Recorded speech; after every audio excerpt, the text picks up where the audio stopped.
los retos de la era del conocimiento también están transformando la manera de litigar y la manera de ejercer la profesión de abogados. Yo creo que ya ese misterio que le poníamos a nuestra profesión y que nos creíamos que éramos los únicos que podíamos tener el conocimiento de la ley ya está más al servicio de todos los ciudadanos, y yo creo que esa relación entre cliente y abogado va a cambiar. Los abogados en Colombia, yo creo que Colombia es un país de abogados. Por ahí leí a Mauricio García que decía que los venezolanos en el siglo XIX decían que los colombianos éramos un país de abogados. Yo lo digo hoy, somos un país de abogados. Y somos porque es una profesión equivocadamente, como lo han desarrollado las facultades de Derecho, fácil de estudiar. Y además porque estamos viendo en el país, y ahora me referiré un poco a algunos hechos, los buenos ingresos que tienen muchos de los abogados colombianos. Entonces eso hace que más personas quieran estudiar Derecho para poder acceder a esos grandes ingresos. Colombia tuvo una gran influencia francesa en toda la formación de nuestra profesión y tenemos muchas de sus instituciones allá, pero en Colombia la profesión está poco regulada, o mejor, mal regulada. Nosotros nos enfrentamos a varias cosas: a la autonomía universitaria, tenemos un registro de abogados, es un registro público, tenemos tarjeta profesional que nos otorga el Estado, solamente por habernos graduado no hemos acogido el Código Iberoamericano de Ética, aunque hay muchas normas de ética en el estatuto disciplinario de la profesión y en los códigos procesales, y el control disciplinario es ejercido por el Estado, como ya les dije, por Consejo Superior de la Judicatura, próximamente, o que ya se llama Comisión Nacional de Disciplina. El 25% de los profesionales del país son abogados. El Ministerio de Educación, conjuntamente con el Ministerio de Justicia, están tratando de modificar la formación del abogado, porque nuestra profesión sí que hoy tiene grandes retos en Colombia, como es todo lo que está relacionado con la búsqueda y probable consecución de la paz, que yo creo que estamos muy próximos a firmar el acuerdo de paz con las FARC. Tenemos una oferta educativa heterogénea, de diferente calidad. Se expandió en los años 60, 50 y 60, igual como se venía expandiendo en el mundo las facultades de Derecho, y sobre todo vino la iniciativa privada, pero el control pues es estatal, formal y no real. Tenemos 24 facultades acreditadas. Colombia está en un proceso de acreditación de las facultades en calidad. Entonces, de esas tenemos 24 de un total de 85. Hay 12.800 abogados egresados. Según las cifras del Consejo Superior de la Judicatura, apenas el 1% de los abogados son sancionados por el Consejo Superior de la Judicatura. Hay 123 colegios inscritos y hay 12 iniciativas legislativas. Nuestra colegiatura no es obligatoria. Yo creo que el control, y sobre todo en Colombia, de la carrera de abogados tiene que ser mucho más estricto que en otros países, por muchas razones. Y yo creo, sobre todo en países que han sido cooptados por la mafia, decía, y vuelvo a referirme a Mauricio García, que la guerra del narcotráfico contra el Estado no se libra tanto con armas como lo hace la guerrilla, sino con recursos legales amañados y con interpretaciones sesgadas, con jueces y testigos comprados y con micos legislativos. Micos legislativos cuando se le mete algo a un proyecto de ley sin la voluntad de la mayoría. y sin que lo sepamos, sino que de pronto nos aparece, eso llamamos micos legislativos. Mejor dicho, la guerra de la mafia no se hace tanto contra el derecho y contra el Estado, sino con el derecho y con el Estado. Es juzgado su propio juego de mano sucia, claro, que los delincuentes logran capturar el derecho y el Estado y ponerlos a su favor. Entonces, en conclusión, para responderles, hay otra cosa particular que pasa en nuestro país. Las universidades de las ciudades capitales son las de mejor calidad. Tenemos facultades en casi todas las capitales de departamento y tenemos 32.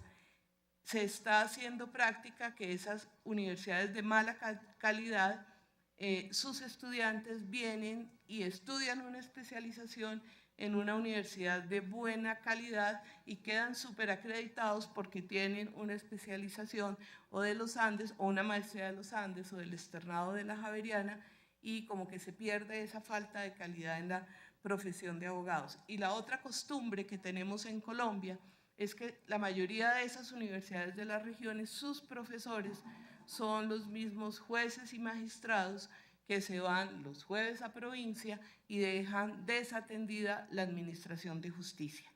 Entonces, para responderles qué medidas le parecerían más eficaces para fomentar una mayor calidad, yo creo que acabar con la certificación de universidades, como ven, vamos como por la mitad, y de sus programas de pregrado y de posgrado.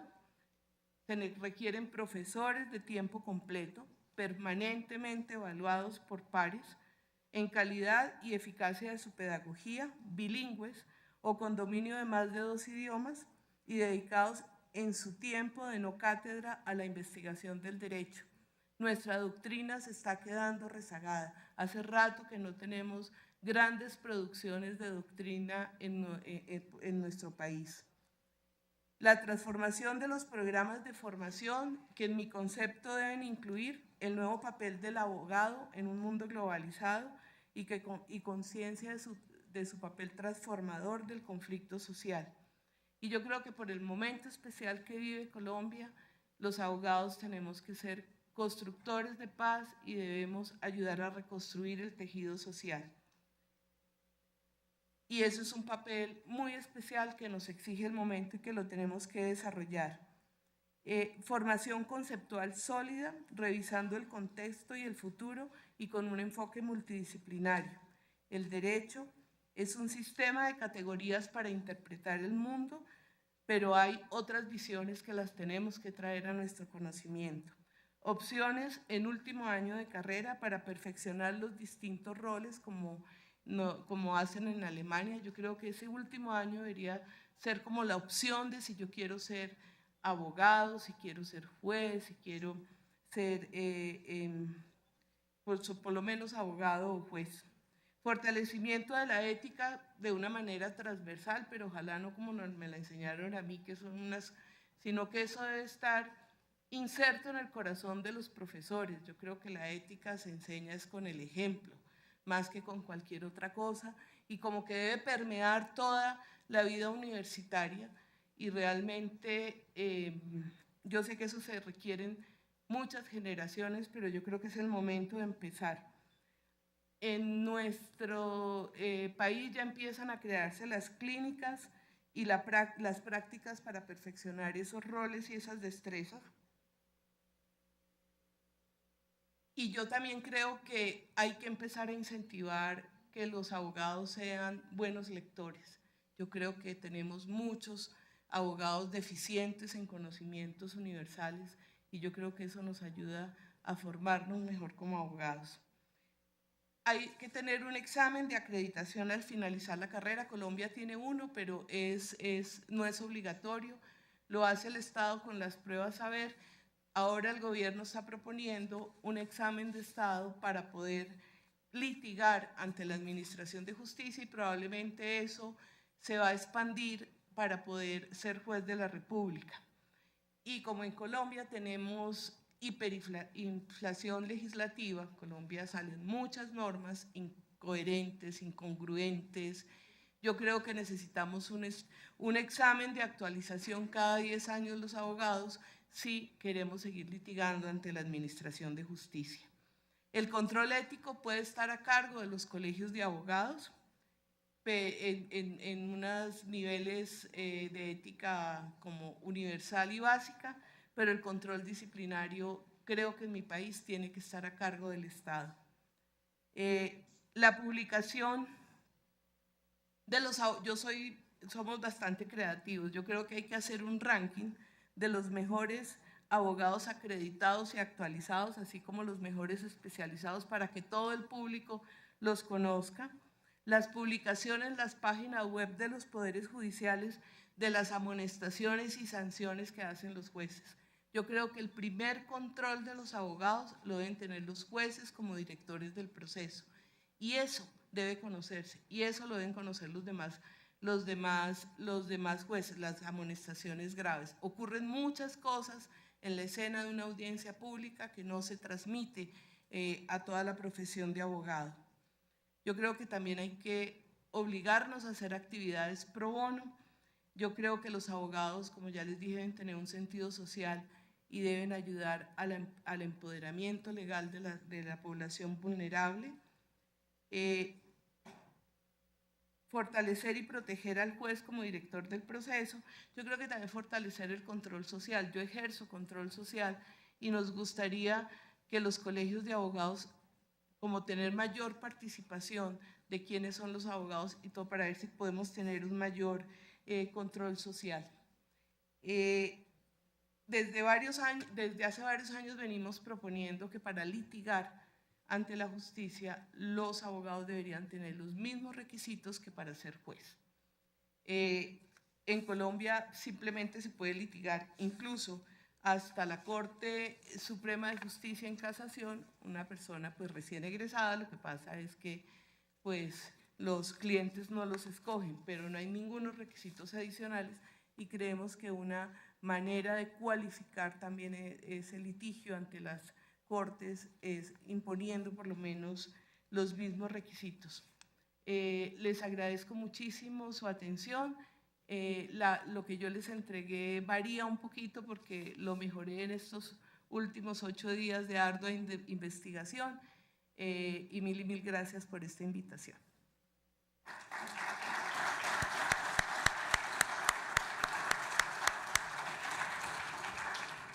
Muchas gracias, doctora Borrero Restrepo, muy reconocidos.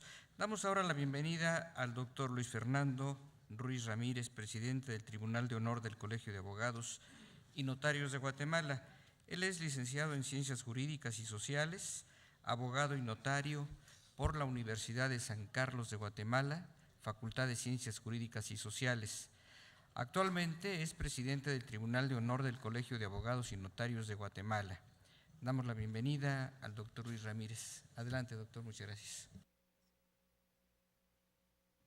Bien, muchas gracias al señor presidente Enrique Burgos García, doctor. Muchas gracias a las diferentes organizaciones nacionales e internacionales. Quiero realmente agradecer profundamente a la República de México por darme la oportunidad de dirigirme a ustedes y compartir con ese selecto grupo de profesionales, maestros y docentes y actores sociales. Primeramente, quiero también agradecer ese apoyo nacional de México y de los países hermanos y amigos por ese acompañamiento que le están dando a mi país, ya que de alguna manera la prensa internacional sabe perfectamente que Guatemala no está pasando por los mejores momentos. Tenemos a una ex vicepresidenta y a un presidente de la República, ex vicepresidente, con auto formal de prisión y auto de procesamiento. Además, estamos en época de elecciones y hemos superado ya la primera elección. Pues bien, ya se ha dicho mucho en relación a este tema. Quiero confiarles que desde el día de ayer estoy en la República de México, en el Distrito Federal, y me tomé la libertad de poder entrevistar a algunos ciudadanos mexicanos para preguntarles cómo miraba realmente el contexto de los abogados en su país. Realmente creo que fue satisfactorio el ejercicio que este servidor de ustedes hizo, porque realmente conocí de buena fuente, prima facie, qué es lo que el ciudadano ve en los abogados. Como abogado quiero decirles que me sentí pues un poco frustrado en relación a cómo se desarrolla el aspecto de la abogacía en México, pero muy complacido, que sé que los tres poderes del Estado, incluyendo el Senado, el Parlamento, está ansioso, preocupado y también de una manera pues muy formal y estoica, invitando a otros actores de otros países como Guatemala, a pesar de que somos un país pequeño y vecino de ustedes. Estamos aquí realmente para poder aportar algunas ideas en relación a la colegiación profesional obligatoria y realmente a esas certificaciones que los abogados necesariamente tenemos que tener. Quiero confiarles que el Colegio de Abogados y Notarios de mi país, Guatemala, empezó a regir desde 1810. Podrán saber ustedes que tiene más de 200 años ya de vigencia, pero no fue hasta el año 1967 que se configura como tal, como Colegio de Abogados y Notarios de mi país. Este colegio profesional ha trabajado de una manera importante para el país porque es un actor representativo, obviamente, de la voluntad y de los problemas nacionales de un país, en este caso Guatemala. Nos regimos por una asamblea general, una junta directiva, un tribunal de honor independiente, autónomo, el cual pues represento en este momento como un tribunal electoral. México es un país que tiene muchas similitudes con Guatemala. Y también debo agradecer que de alguna manera nosotros hemos sido muy cuidadosos de compartir no solo la jurisprudencia, la literatura moderna y pues de alguna manera las especializaciones de otros países. Hemos recogido buenas ideas de Argentina, de España, de los Estados Unidos de América, Francia no digamos, Alemania no tenemos el honor y el gusto, pero sí compartimos de alguna manera como buenos juristas, puedo decirles, Klaus Roxin, Gunther Jacobs o Jacobs, y pues de alguna manera Colombia también, pues íntimamente tenemos unas relaciones importantes. La idea que los Estados Unidos mexicanos tiene bajo un contexto de preocuparse por esa proliferación que existe de los abogados, de los licenciados en Derecho, tiene una razón de ser. Realmente nosotros nos hemos establecido tal y como un colegio de abogados y un tribunal de honor, independiente a la esfera del Estado. Pero también el Estado es garante con su ius puniendi al momento de que un abogado se ve involucrado en un hecho delincuencial o quebrante normas éticas o deontológicas. Creo, sin temor a equivocarme, que México va por un buen camino. Tal vez no soy la persona idónea para decir van a triunfar o no, pero creo, sin temor a equivocarme, que va por un buen camino. No es posible, yo honestamente me quedé bastante complicado cuando me doy cuenta que hay una serie de escuelas de derecho sin control emitiendo cédulas profesionales. Y realmente pues también quiero compartir con algunos de mis colegas y amigos de los que nos visitan acá, de indicarles que la universidad, tal y como lo dijo mi estimado amigo argentino, no puede estar divorciada propiamente de las universidades del país. Un colegio de abogados sin las universidades pues no funciona, sencillamente. En mi país existen de alguna manera 15 universidades. De esas 15, 14 son privadas y una es nacional. Es la encargada de regir la educación superior de mi país. Y los colegios profesionales, el Colegio de Abogados y Notarios de Guatemala tiene la responsabilidad de darle acompañamiento a todo abogado egresado, no solo de la universidad estatal, sino de las privadas también. Y es quien realmente certifica esa educación continua de los abogados. Tenemos una gran posición, una enorme facultad para evitar que malos abogados, y eso quiero, ojo con esto, nuestros países latinoamericanos sucede algo bien importante, hay un fenómeno. El joven o recién iniciado, el Nobel, anda buscando dónde graduarse rápido. Y la oferta y la demanda no se dejan esperar. Realmente hay universidades, yo me quedé espantado que hay universidades de derecho o facultades de derecho, para mejor decir, que van a graduar a un abogado en 2 años. Y entonces la competencia y las personas que se gradúan después de 7 años y se someten a exámenes profesionales, ¿qué es lo que pasa con todas estas personas? Y la legitimación, las cédulas profesionales son las mismas. Los tribunales, pues de alguna manera entiendo que no podrían limitar el ejercicio del derecho. Lamentablemente, pues estas situaciones no solo se dan en este país. Guatemala ha tenido un repunte de nuevos profesionales. A la fecha somos 18,000 abogados en Guatemala. Y de las 14 universidades privadas, 9 ofrecen la cobertura de la licenciatura en abogacía. Quiero confiarles también que el abogado en mi país también ejerce el notariado conjuntamente. Y es lo que nos ha dado realmente los dolores de cabeza. La certeza, la fe pública profesional debe estar pues de alguna manera con los mejores. Nosotros hemos recogido, tal y como lo he dicho, las experiencias de otros países. Nos hemos fincado específicamente en tomar las buenas decisiones, las no tantas, pero de alguna forma lo más importante es que estamos bajo un concepto del Estado de Derecho y la democracia en mi país. El Tribunal de Honor fundamentalmente ha tenido un papel importante en el desarrollo de la cultura del abogado. Ya lo decían por acá, un joven lo que quiere es ingresar a las facultades de Derecho, hacerse abogado, hacerse notar y, por qué no decirlo, hacerse rico rápidamente. Lamentablemente se han perdido los valores y los tribunales de ética profesional, los tribunales de honor como en mi país, sí verdaderamente sancionan a los abogados que se apartan realmente de la deontología, de la moral y la ética. Esas sanciones van desde una multa, puede ser también una amonestación verbal, una amonestación escrita que de alguna manera va a ser difundida en los medios de comunicación y en diarios oficiales, la inhabilitación temporal y lamentablemente la definitiva. Y no solo el Tribunal de Honor tiene la facultad de esto, sino que también los tribunales de justicia. Hoy creo que la gran preocupación de México también, como lo es nuestra, es que los abogados se involucren en el crimen transnacional, en el crimen organizado. En mi país ya hemos visto este gran problema.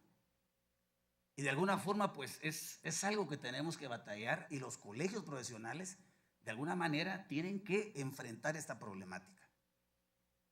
El crimen organizado se infiltra realmente en todas las esferas, y no digamos en un gremio tan importante como lo es el de abogados.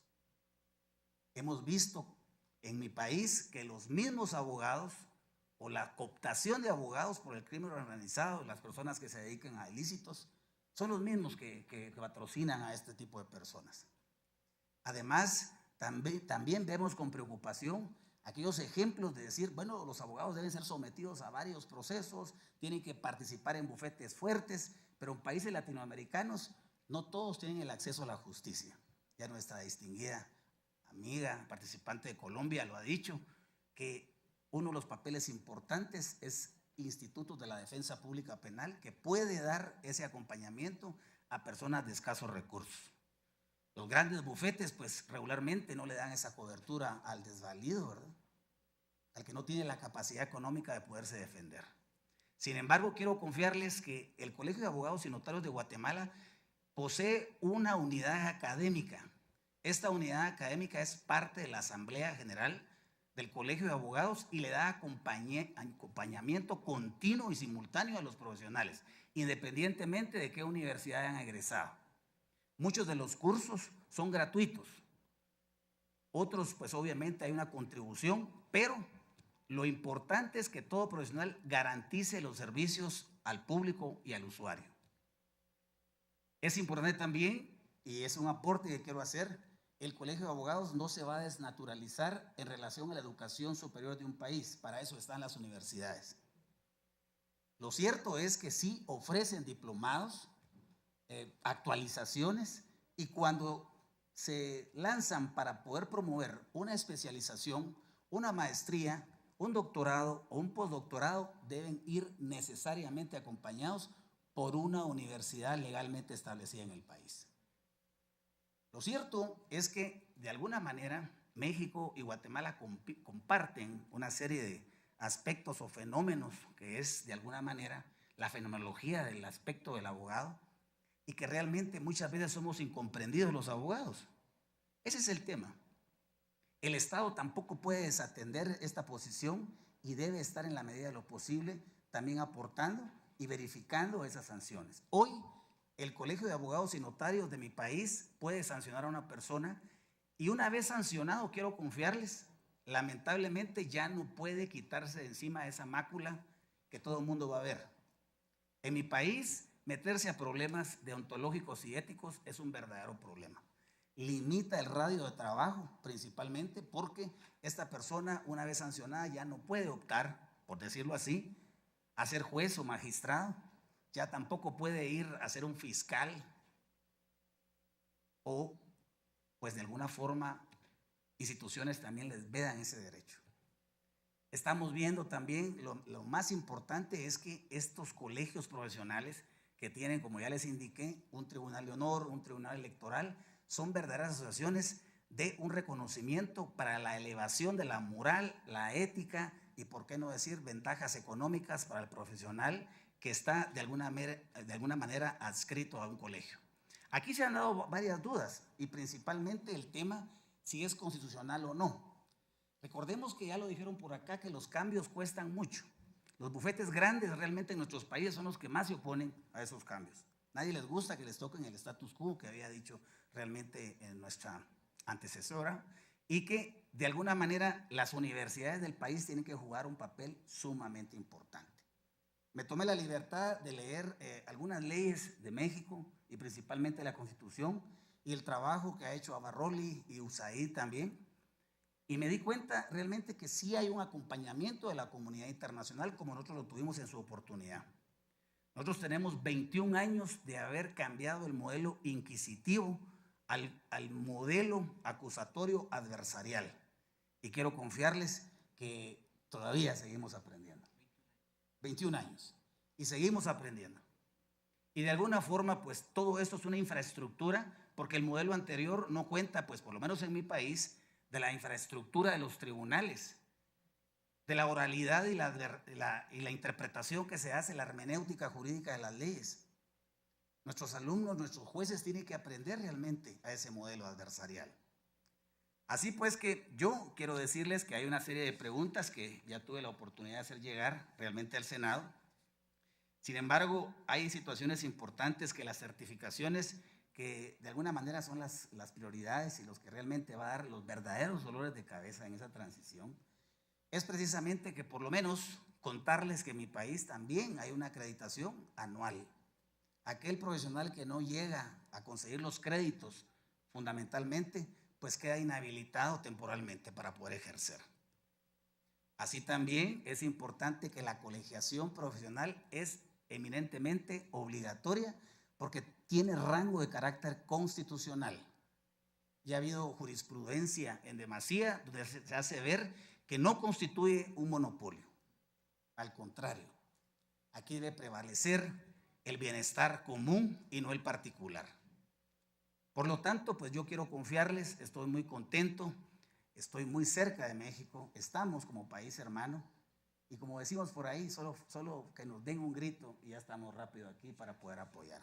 Así que muchas gracias por haberme escuchado, les agradezco mucho, y que Dios bendiga a México y a los participantes. Hasta luego.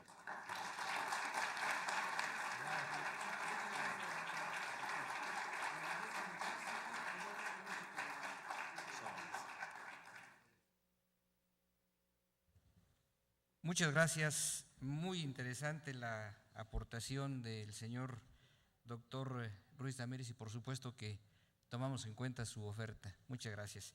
Tendremos ahora y con ello concluiremos el bloque de participaciones. Bueno, con esta concluyó el bloque de participaciones internacionales, pero ya les había comentado al principio sobre la presencia del señor profesor Stephen Ferruolo, a quien le damos la más cumplida bienvenida. El doctor, como lo mencionamos anteriormente, es socio fundador y presidente de la oficina de San Diego de Goodwin Procter LLP, una firma internacional con 850 abogados en 9 oficinas de los Estados Unidos, Asia y Europa. Muy bienvenido, doctor. Adelante, por favor. Gracias. Sorry, that is the extent of my Spanish. I'm going to have to switch to English. It's a great honor to be here. My remarks this evening. Los comentarios que voy a tener esta tarde son críticos para la regulación de los Estados Unidos. Aunque yo he estado ya finalmente un decano de la Facultad de Derecho, finalmente mi punto de vista ya tiene que ver con los 20 años como un abogado de materia corporativa y también para distintas empresas internacionales. También les quiero decir finalmente algo típico, sobre todo que hemos visto nosotros como decanos en los Estados Unidos, en cuanto al status quo y la educación legal y regulaciones legales en los Estados Unidos que yo he visto. En mi opinión, el sistema de las disposiciones en los Estados Unidos no está funcionando. Les voy a decir 3 razones por las cuales considero que no está funcionando. La primera es que no está funcionando debido a que hay demasiadas disposiciones, sobre todo para las facultades de derecho. Este puede ser quizá el hecho de que el costo de capacitarse para ser abogado es demasiado alto y está inclusive prohibido para muchos estudiantes prospectos, sobre todo a un nivel socioeconómico si se encuentran en desventaja. Y las disposiciones también han establecido ciertas barreras en el momento de la entrada, las cuales no son competitivas ni democráticas.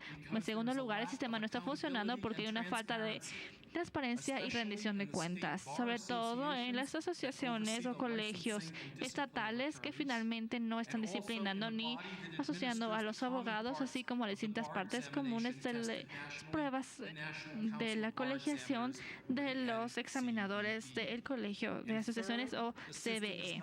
En tercer lugar, este sistema no está funcionando porque el examen del colegio finalmente se tiene que administrar en 47 estados y no es relevante para los efectos de garantizar la calidad de los servicios legales ni para proteger a los consumidores.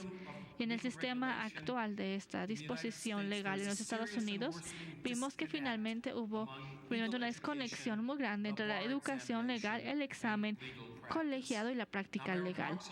Ahora, finalmente, mis comentarios van a ser principalmente en relación con el examen de colegiación. También sobre la educación legal y los cambios en la práctica legal. Primero vamos a hablar sobre los exámenes. Las regulaciones excesivas han hecho que la educación legal y los servicios legales en los Estados Unidos se convierten en algo demasiado caro. En los Estados Unidos sabemos que para obtener el grado o el título de abogado, primero tienen que completar su licenciatura, lo cual les cuesta aproximadamente 7 años de educación superior para convertirse en abogados. Pero el costo únicamente de 3 años de universidad cuesta más de $200,000 de inscripción y de colegiatura, es decir, aproximadamente $50,000. Vamos, la deuda de las escuelas ahorita ya rebasa $120,000 estadounidenses.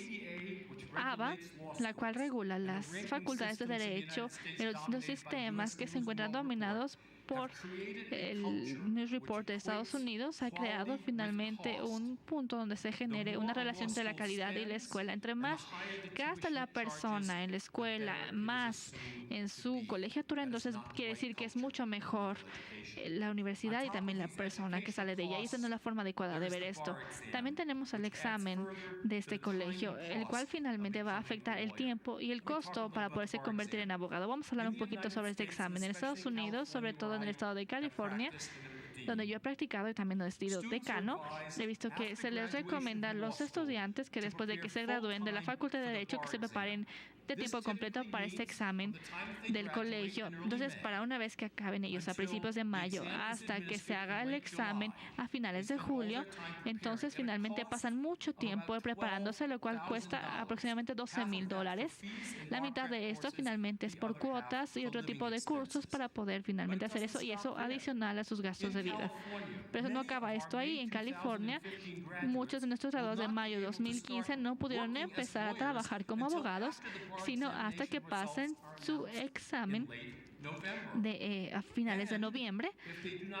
Y si no pasan este examen, entonces en California, bueno, sabemos que el 50% de las personas que lo toman por primera vez no pasan, y el 30% de quienes lo toman por primera vez, y finalmente de algunas universidades aceptadas por ABA tampoco lo pasan, y si no lo pasan, entonces tienen que volverse a preparar, tomar el examen otra vez en febrero de 2016, no conseguir sus resultados sino hasta mayo de 2016, es decir, ya pasaron casi 2 años antes de que puedan emplearlos. Tienen una deuda enorme, un coste enorme. El tiempo y el costo de la educación legal y también de la preparación de este examen de colegiación simplemente son demasiado caros. Y mi siguiente tema es la parte de la transparencia y rendición de cuentas. En los últimos años, la transparencia de las facultades de Derecho en Estados Unidos ha mejorado. Este es el resultado de una combinación de presión de mercado a través de la recesión y una mayor regulación por parte de ABA. Si vemos los sitios web de la Facultad de Derecho, por ejemplo, en mi Universidad de San Diego, vamos a ver que cada vez hay mayor información para los consumidores. Está etiquetada y cuenta respecto a los criterios de admisión, perfiles para la clase, costos, ayuda financiera, datos sobre bolsas de trabajo, salarios, a forma o efecto de que los clientes o los estudiantes puedan comparar a qué escuela o a qué facultad van a acudir. Pero finalmente la transparencia no existe en todos lados.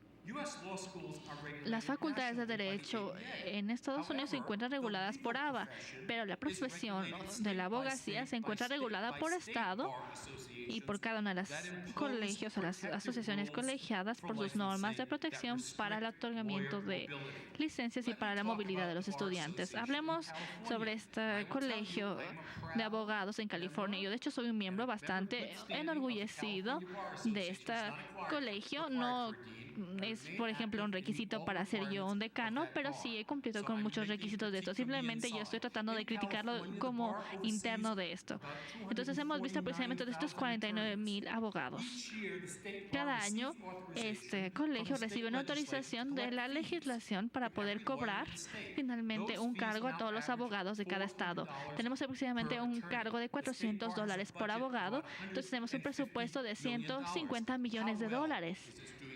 Que también les está yendo, ¿no? En utilizar ese tipo de cuotas. Bueno, en el 2015, en julio de 2015, en la barra de abogados de California vimos unas irregularidades enormes financieras.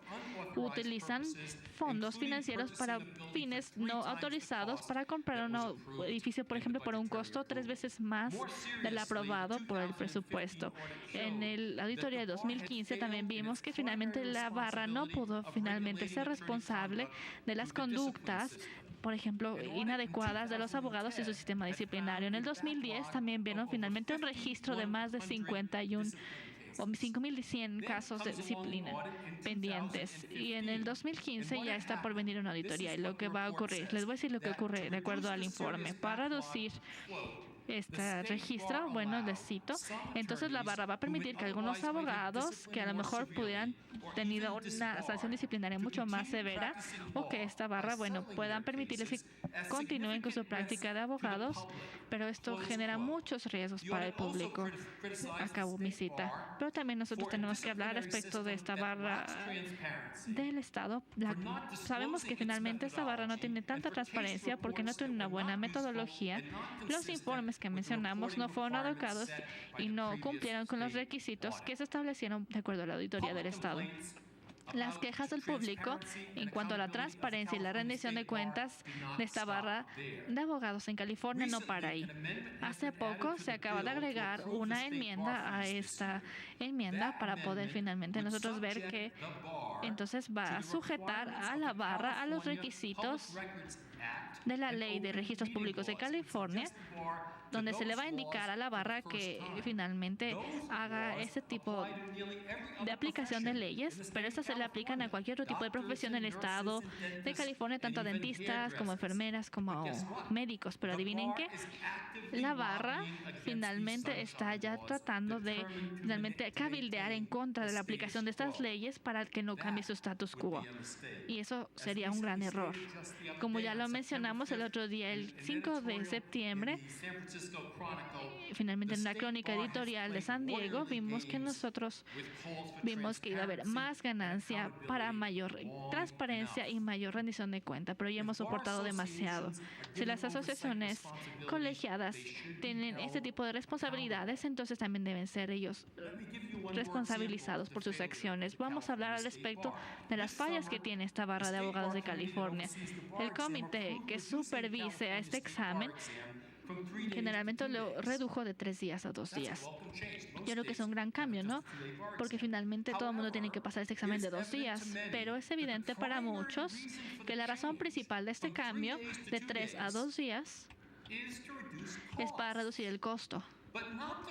Pero no el costo, obviamente, de los que están tomando este examen, porque no les van a reducir la cuota o el pago que están haciendo por el examen, sino simplemente para reducir el costo de la aplicación de este examen. Una falta de transparencia en el proceso, finalmente, para la aprobación de estos cambios para este examen de la barra, también se ha agregado a esta ineficiencia e irresponsabilidad por parte de la barra para poder servir al interés público. Y justamente aquí es donde yo estoy criticando a la NCBE, que es un organismo independiente que administra este examen. Desde septiembre pasado, cuando la NCBE anunció los resultados del examen de julio de 2014, donde se mostraba la caída más dramática en cuanto a la calificación. Desde septiembre pasado, todos los decanos de las universidades, así como yo, finalmente hemos solicitado más datos relativos a la metodología de la administración y calificación de estos exámenes. Y también solicitamos una investigación independiente para poder examinar la confiabilidad, la justicia y la equidad de este examen. Pese al hecho de que la explicación de la NCBE se negó a hacer esto y dijo que finalmente, obviamente, los estudiantes eran menos aptos, y este tipo de cuestiones decía que finalmente era inadecuado, pero la NCBE se negó a divulgar información o datos y ni permitió que se hicieran investigaciones independientes para indicar que no se podía hacer debido a que era confidencial y era propiedad de ellos y no se podía hacer. Esta falta de rendición de cuentas es totalmente inaceptable proveniendo de un organismo que está controlando el acceso a la abogacía. Por último, voy a hablar brevemente sobre las fallas que hemos encontrado en el examen mismo de la barra. La justificación o el objetivo de contar con un examen de la barra es que es una prueba de la competencia mínima o habilidades mínimas que se requieren para practicar la abogacía, o que protege a los consumidores de los servicios legales, haciendo pruebas sobre materias que todo mundo o todo abogado debería conocer. Como lo mencionaba en mi presentación, yo creo que este examen, de hecho, es irrelevante para ambas de estos propósitos. Utilizo la palabra yo aquí irrelevante. Digo irrelevante, no que sea inadecuado. Inadecuado únicamente diría, ¿saben qué? Hagamos algo más. Yo estoy diciendo que es irrelevante este examen. Tenemos que nosotros entonces replantear este examen de la barra. En mi opinión, hay 3 problemas principales con este examen. El primero es el formato del examen. En la mayoría de los estados, incluido el estado de California, donde se han hecho la mayoría de los cambios, la mayoría de los exámenes de la barra tienen 200 preguntas de opción múltiple.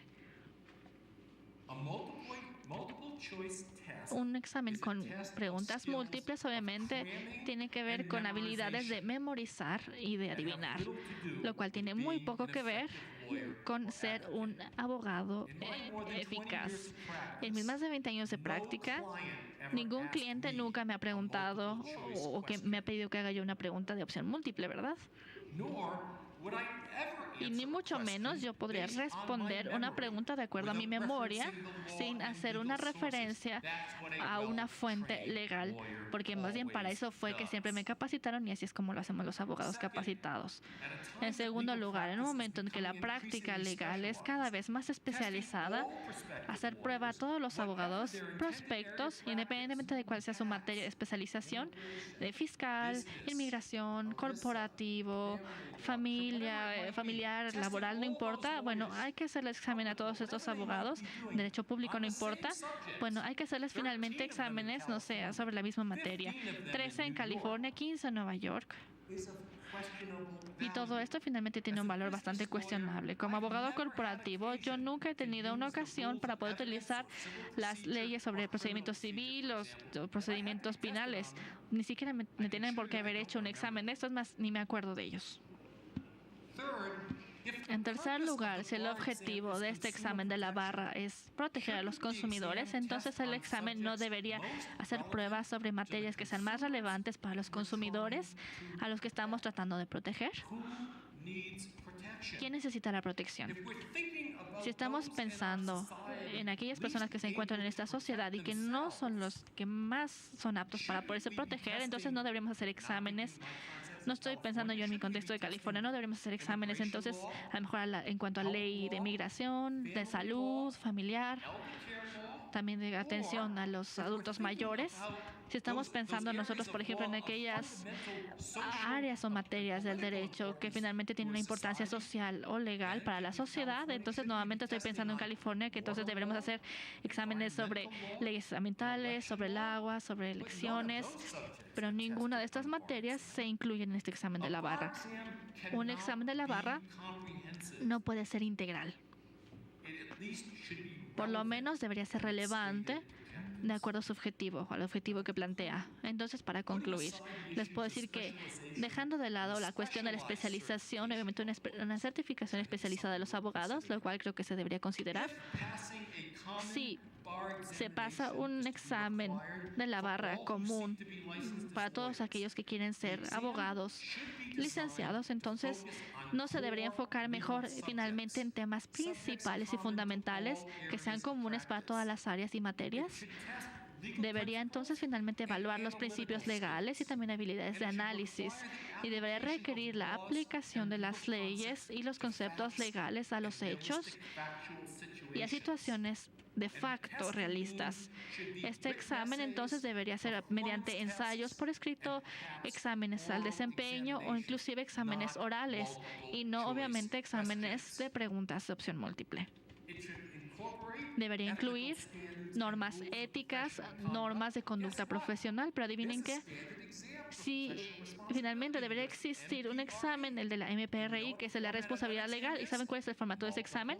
Obviamente, respuestas de opción múltiple. Entonces, finalmente también la deberán administrar estos exámenes las entidades que sean transparentes, que rindan cuentas y que finalmente no tengan ese tipo de cargas y costos tan grandes, que puedan también cumplir con los requisitos para poder nosotros acreditar o dar ese tipo de certificaciones para las universidades que estén capacitadas y calificadas para poder capacitar a las personas que quieren ingresar a la abogacía. Yo puedo decir que el sistema actual de los Estados Unidos de regulación no pasa ninguno de los criterios y no se debe utilizar como un modelo que se deba replicar. Muchas gracias.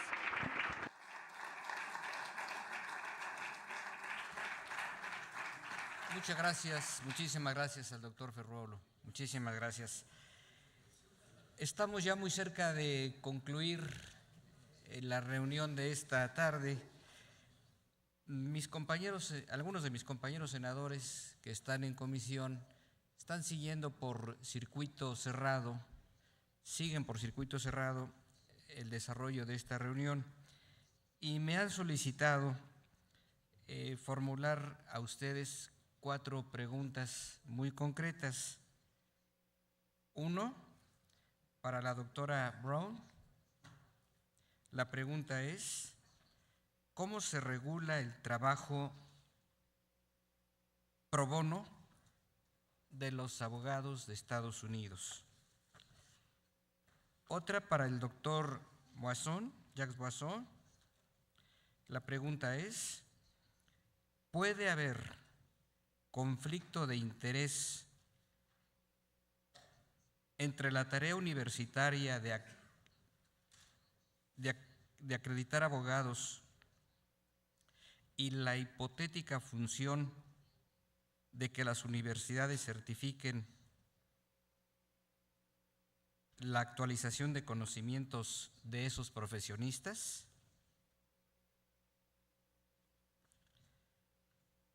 Para el señor doctor Martín Mingarro, una atenta solicitud de respuesta. ¿Estiman ustedes indispensable distinguir constitucionalmente la facultad de acreditar un grado académico de la facultad para regular el ejercicio de la profesión? Y una última para el doctor Andrucci. ¿Qué medidas deberían considerarse para evitar una concepción corporativizada de la abogacía que obstaculice el acceso de las personas de recursos escasos a esos servicios? Doctora Brown.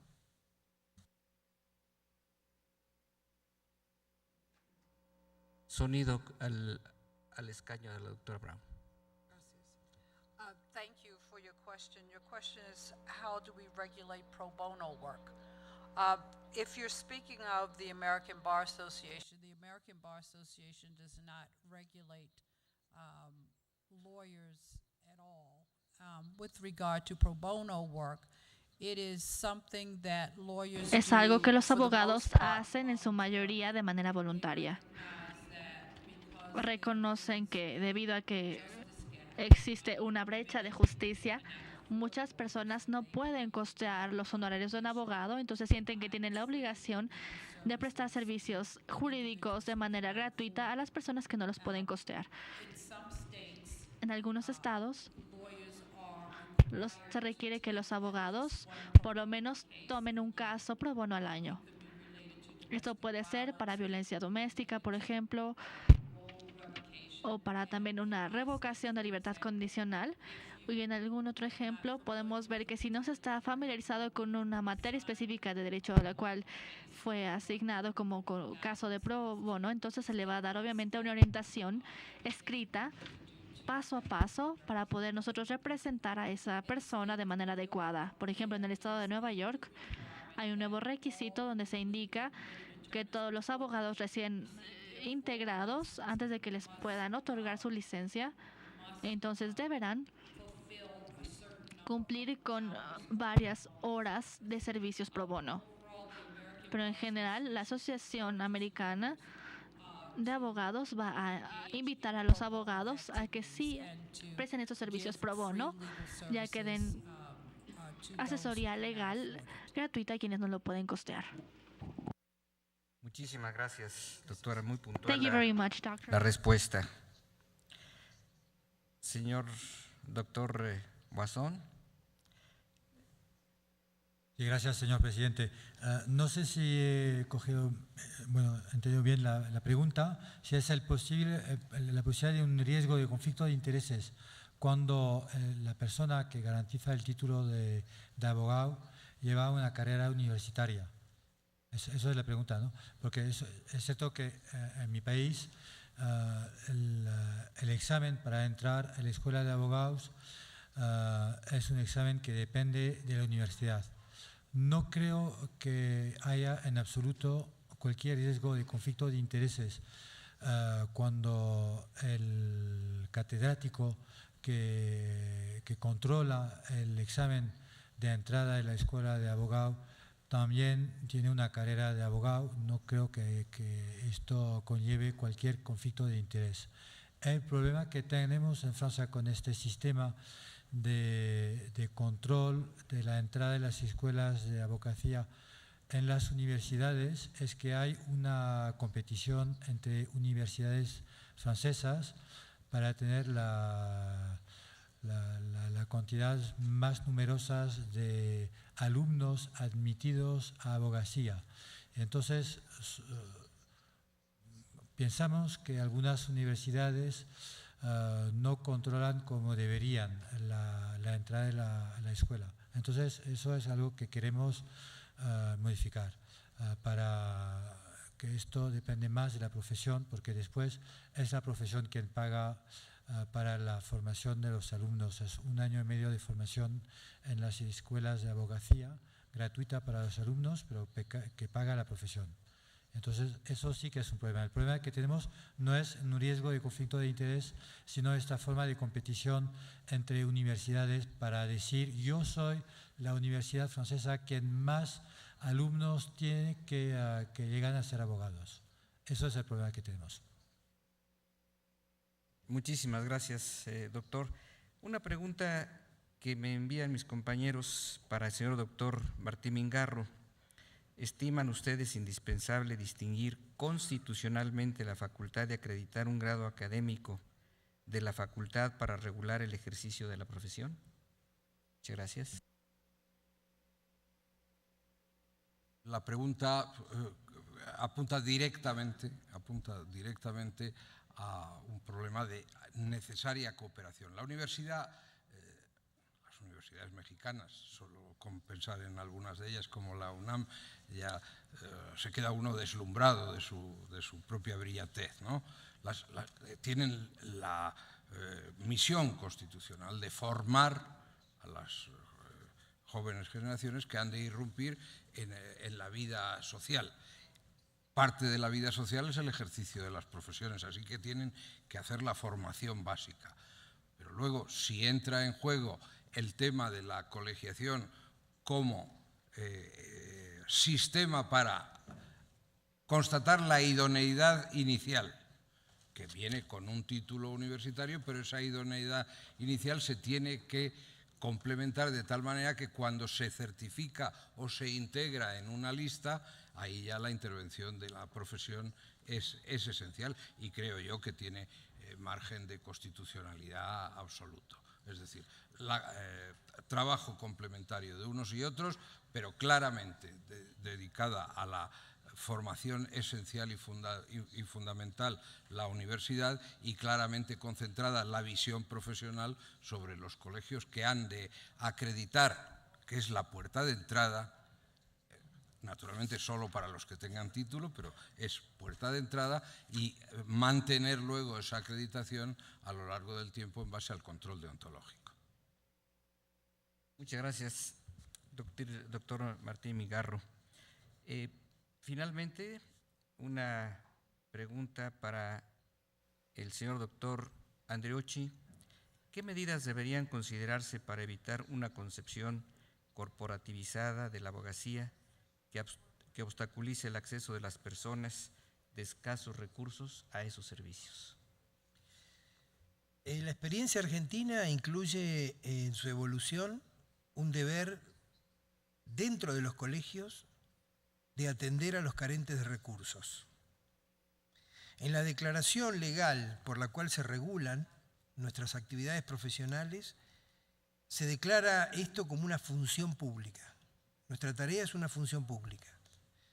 Por lo tanto, el concepto de la pregunta que imagina un concepto corporativo dentro de una distribución de organizaciones dentro de un mercado, aquí nosotros cumplimos con una ley. La ley es la que nos impone la tarea. La tarea regula la función pública. Entre los deberes está la de atender a los carentes de recursos. Entonces aquí se da un doble juego. La estructura del colegio vincula a los matriculados con una obligación legal, con una carga pública de atender a los carentes de recursos. El abogado que se incorpora debe atender a los carentes de recursos. Explicaré ahora cómo es el procedimiento muy corto, muy breve lo voy a hacer. Y por el otro, el propio colegio constituye un departamento de asistencia a los carentes de recursos, que asesora o patrocina en juicio, por lo tanto los asiste bajo el régimen promedio de aquellos que gozan del beneficio del litigar sin gastos. Tenemos este instituto por el cual se estudia la carencia de recursos del interesado y el colegio lo asiste sin que él tenga que abonar ningún costo. Esto es una tradición inveterada en mi país, pero debo explicar además que tenemos defensa pública. Por lo tanto, dentro de las provincias y de la nación, tenemos la particularidad que en los ministerios públicos, muchos de ellos, tienen una posición bicéfala. Atienden la conducción de los fiscales y atienden la conducción de los defensores. En un avance, a partir de una serie de estudios que se realizaron, se está desdoblando, por el cual el Ministerio Público atiende exclusivamente fiscales y la defensa pública, la Defensoría Pública, conduce los defensores. Esos defensores son pagados por la estructura de la Defensoría Pública. Son empleados del Estado, por llamarlo de alguna manera. Por lo tanto, no es que compiten, sino que se ensamblan con el abogado activo en el ejercicio de la abogacía que se vincula por una carga pública con su colegio y atiende a los carentes de recursos, atiende el departamento del colegio donde van los carentes de recursos y los asiste el propio colegio, y luego se enfrenta con competencias del defensor público, que en muchos casos se cruza transversalmente con estas funciones. En las causas notables de corrupción política, etcétera, etcétera, hay muchos políticos que pretenden dar la imagen de que ellos no pueden tener defensores privados. Entonces piden la asistencia de la defensa pública, como una imagen política. ¿Por qué traigo a respuesta?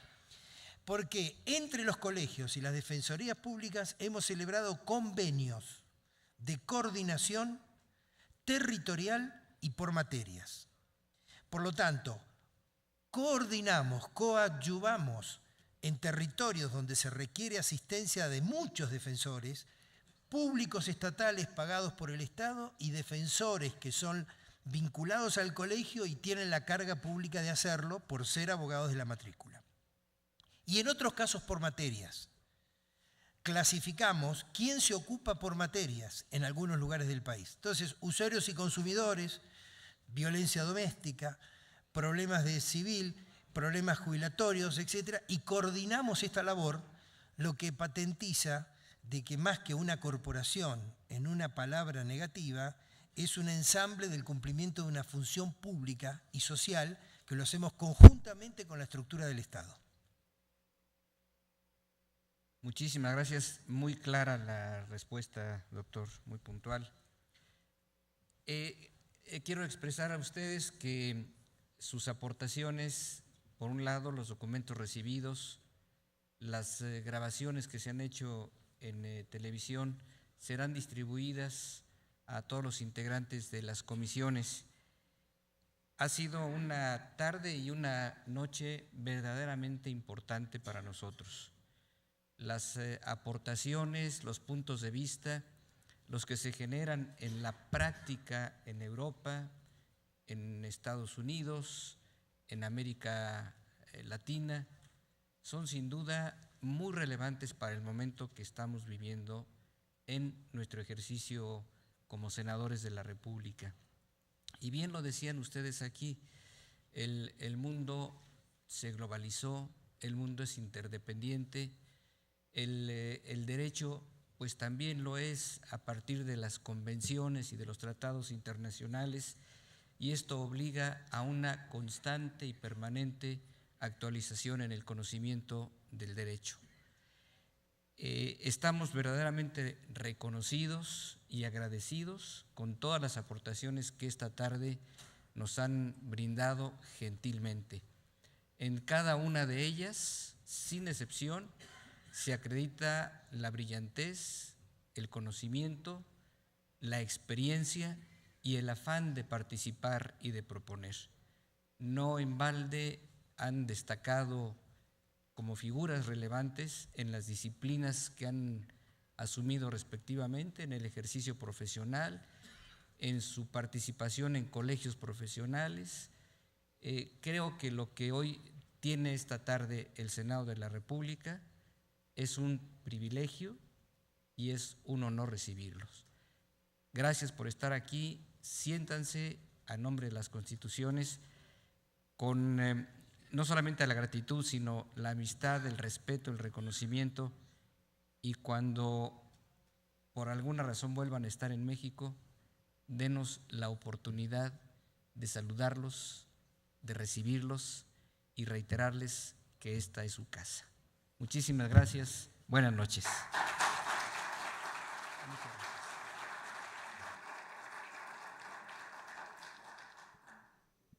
Bueno, pues de esta manera se llevaron a cabo este primer bloque de las audiencias públicas que llevan por nombre Fomento a la calidad de los servicios de los profesionales del derecho, en el cual estuvieron participando 9 personas, esto con el fin de escuchar los planteamientos y puntos de vista de especialistas y representantes internacionales de Latinoamérica, América del Norte y Europa. Esto con el objetivo de intercambiar opiniones referentes a la instrumentación, a la preparación y al desarrollo del derecho.